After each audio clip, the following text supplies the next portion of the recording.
আসসালামু আলাইকুম ওয়া রাহমাতুল্লাহি ওয়া বারাকাতুহু। ইউরোপ ইনফরমেশন বাংলা চ্যানেলের পক্ষ থেকে দেশ এবং দেশের বাইরে দূরে এবং কাছে যে যেখান থেকে আমাদের আজকের নতুন আরেকটি নিয়মিত ভিডিও দেখছেন সবাইকে জানাই স্বাগতম।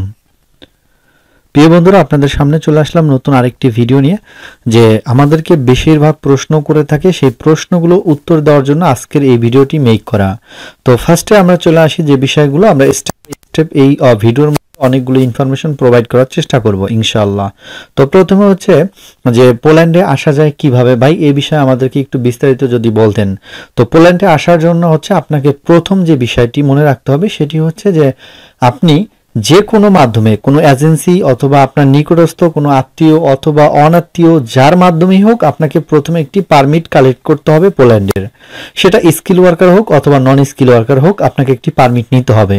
পারমিট নেওয়ার পরে পারমিটের সাথে আপনাকে আনুষঙ্গিক কিছু ডকুমেন্ট দেওয়া হবে, যেটি সাপোর্টিং ডকুমেন্ট এম্বাসি ফেস করার জন্য প্রয়োজন হয়, সেই ডকুমেন্টগুলো দেওয়া হবে। এর পরের ধাপ হচ্ছে আপনাকে ইলেকট্রিক ড্র সিস্টেমে অ্যাপ্লাই করতে হবে পোল্যান্ড এম্বাসির ওয়েবসাইটে গিয়ে, যেটি হচ্ছে আপনি যদি না পারেন তাহলে দক্ষ কাউকে দিয়ে করাবেন অথবা আমাদের মাধ্যমে করে নিতে পারবেন। এখন এই কাজটি হচ্ছে আপনাকে করতে হবে। করার পরে ইলেকট্রিক ড্রোতে এটি সম্পূর্ণ একটি ভাগ্যের বিষয়। যদি আপনাকে কেউ বলে যে 1 মাস পরে বা 2 মাস পরে বা 3 মাস পরে ডেট পেয়ে যাবেন, এটা সম্পূর্ণ মিথ্যে এবং বানোয়াট। কারণ এখানে পোল্যান্ড এম্বাসির যে নির্দিষ্ট লোক রয়েছে তারা এই ইলেকট্রিক ড্রোটা পরিচালনা করে থাকে। কেউ চাইলেও আপনাকে কিন্তু এই ড্রোতে নাম এনে দিতে পারবে না বা আপনাকে অ্যাপয়েন্টমেন্ট ডেট ধরে দিতে পারবে না, যেটা আমাদের ভিএফএস গ্লোবালে যখন ছিল তখন একটা সিস্টেম ছিল। বাট এখন এটা ই কনসুলেট সম্পূর্ণ হচ্ছে পোল্যান্ড এম্বাসির নিয়ন্ত্রণে থাকে। সেটি আপনি কুয়েত থাকতে পারেন, সৌদি, মালয়েশিয়া, সিঙ্গাপুর, যেই সব দেশগুলো রয়েছে পোল্যান্ড এম্বাসির ই কনসুলেট, সেখানে আপনাকে অ্যাপ্লাই করতে হবে। দ্বিতীয়ত আসি হচ্ছে যে বাংলাদেশি যারা রয়েছে তাদেরকে অবশ্যই ইন্ডিয়াতে অ্যাপ্লাই করতে হবে। ইন্ডিয়া ছাড়া অন্য কোথাও অ্যাপ্লাই করতে পারবেন না। আপনাকে অনেক দালালে বলবে যে 2 মাস বা 3 মাস পরে আপনি ডেট পেয়ে যাবেন, এটি সম্পূর্ণ মিথ্যে কথা এবং এটা আপনাকে আশা দিয়ে রাখতেছে। কোনোভাবেই আপনার 2-3 মাসের মধ্যে সে ডেট এনে দিতে পারবে না। আপনার ভাগ্য ভালো হলে 1 মাসের মধ্যেও পেতে পারেন, 2 মাসের মধ্যেও পেতে পারেন। আরেকটা বিষয় হচ্ছে যদি যাদের ধরেন 3 বছরের পারমিট নেওয়ার চেষ্টা করবেন অথবা 2 বছরের পারমিট নেওয়ার চেষ্টা করবেন, কেননা ইলেকট্রিক ড্রোতে অ্যাভেলেবেল দেখা যায় আমরা 7 মাস, 11 মাস, 1 বছর সময় চলে যায় এই ড্রোতে নাম পাওয়ার জন্য, যেটা অ্যাপয়েন্টমেন্ট ডেট পাওয়ার জন্য। এই অ্যাপয়েন্টমেন্ট ডেটটি পেতে আপনাকে অবশ্যই একটু সময় লাগবে।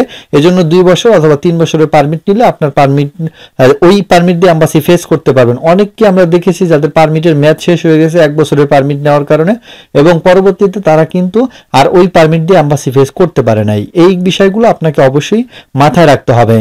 এরপর আসি যে যারা ইউরোপ ইউনিয়নের মধ্যে রয়েছেন, যেমন নন সেনজেন এরিয়াতে মলদোভা বলেন অথবা আপনি হচ্ছে নর্থ মেসিডোনিয়া বলেন অথবা সার্বিয়া বলেন অথবা বেলারুশ বলেন, এসব দেশ থেকে আপনি পোল্যান্ডে আসতে পারবেন কিনা, এই প্রশ্নগুলো সমসাময়িকভাবে আমাদেরকে সবচেয়ে বেশি করেছে।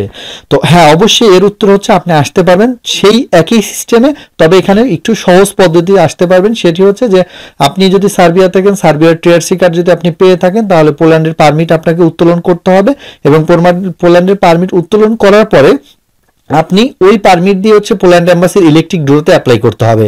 ইলেকট্রিক ড্রোতে অ্যাপ্লাই করলে আপনি অ্যাপয়েন্টমেন্ট দ্রুত সময়ের মধ্যে পেয়ে যাবেন, কেননা আপনার হচ্ছে পোল্যান্ড এম্বাসির অ্যাপয়েন্টমেন্ট সার্বিয়া অথবা বেলারুশ অথবা নর্থ মেসিডোনিয়া অথবা আপনার মলদোভা, এইসব দেশগুলোর কিন্তু আপনার যারা থাকে তারা বাঙালিরা বেশিরভাগ গেম মেরে চলে আসে, যার কারণে আপনার ওইখানে পোল্যান্ড এম্বাসির ই কনসুলেটে খুবই কম অ্যাপ্লাই করা, হয়তো 1 থেকে 2 মাসের মধ্যে আপনি অ্যাপয়েন্টমেন্টটা পেয়ে যাবেন।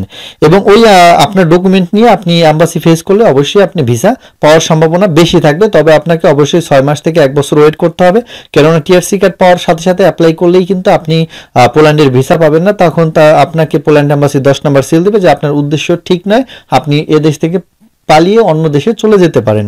তো এই হচ্ছে বিষয়গুলো ছিল। এবং আরো কিছু প্রশ্ন আছে যে অনেকে আমাকে বলেছে যে ভাই বাংলাদেশ থেকে কি এটা করা যায় কিনা, বা পোল্যান্ড এম্বাসি শুনেছি বাংলাদেশে এসেছে। না ভাই, পোল্যান্ড এম্বাসি বাংলাদেশে আসে নাই এবং আসার সম্ভাবনা অনেকই কম। বাংলাদেশে আসার সম্ভাবনা নাই বললেই চলে।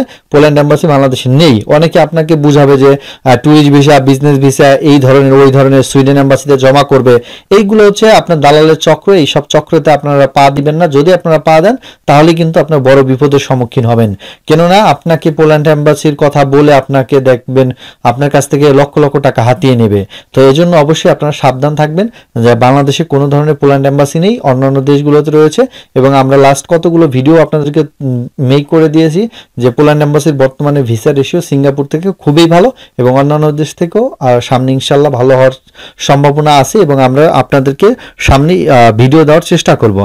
আমাদের মাধ্যমে যারা ফাইল রেডি করতে চান তারা স্ক্রিনে থাকা নাম্বারে যোগাযোগ করতে পারেন। আজকের ভিডিও আমরা এখানেই শেষ করছি। পরবর্তী ভিডিওতে আপনাদের সাথে দেখা হবে পোল্যান্ডের নতুন কোনো বিষয় নিয়ে, নতুন কোনো খবর নিয়ে।